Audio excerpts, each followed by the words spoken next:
Hi! ஏனுங்க கண்மணிகளா, என்ன பண்ணுறீங்க? கடந்த 2 நாட்களா பார்த்தீங்கன்னா, கரெக்ட்டா நம்ம சேனல்ல ரீல்ஸோ, வீடியோவோ வந்திருக்காது. காரணம் என்ன அப்படின்னு பார்த்தீங்கன்னா, நெட்வொர்க்கு தான். நான் மேக்ஸிமம் பார்த்தீங்கன்னா, ஜியோ நெட்வொர்க் தான் யூஸ் பண்ணுறேன். கால்ஸுக்கு வேணா அப்பப்போ பிஎஸ்என்எல் வந்து யூஸ் பண்ணுவேன். இப்போ பிஎஸ்என்எல்லுமே வந்து வெள்ள கோவில்ல 4G வந்துருச்சு.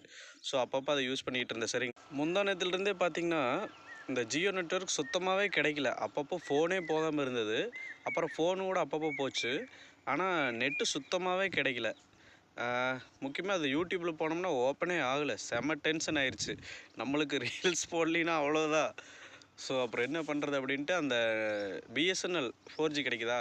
ஸோ அதை வச்சு ஒப்பேத்திக்கிட்டு இருந்தேன். அது அவ்வளோக்கா ஸ்பீடு ஜியோ மாதிரி ஸ்பீடெல்லாம் இருக்காதுங்க. ஓரளவுக்கு இருக்கும். ஸோ அதனால தான் 2 நாளாக கரெக்டாக நம்ம சேனலில் வீடியோ இல்லை. இனிமேல் தொடர்ந்து வரும். சரிங்களா? இப்போ சரியாயிருச்சுன்னு நினைக்கிறேன். இப்போதைக்கு இது அப்லோட் ஆகுது. அவ்வளோதான். இனி வரும் நேரத்தில் என்ன ஆகும்னு தெரில. ஸோ இந்த பிரச்சனை உங்களுக்கும் இருந்திருந்தா என்ன அப்படிங்கிறத கமெண்ட்ஸில் சொல்லுங்கள். நீங்கள் அப்படியே எந்த ஊரில் இருக்கிறீங்க, உங்களுக்கு இந்த ப்ராப்ளம் இருந்ததா அப்படின்னு சொல்லுங்கள். யாராச்சும் ஜியோ நெட்வொர்க்கில் வேலை செய்கிறவங்களா இருந்தால் இந்த பிரச்சனையெல்லாம் கொஞ்சம் ஃபீட்பேக் கொடுத்து கரெக்ட் பண்ண சொல்லுங்கள். இதை நம்பித்தானே இருக்கிறோம்.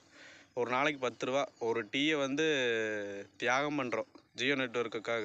சரிங்களா? ஸோ கொஞ்சம் எடுத்து சொல்லி கரெக்ட் பண்ண சொல்லுங்கள். ஓகேங்களா? டாட்டா, பாய் பாய்.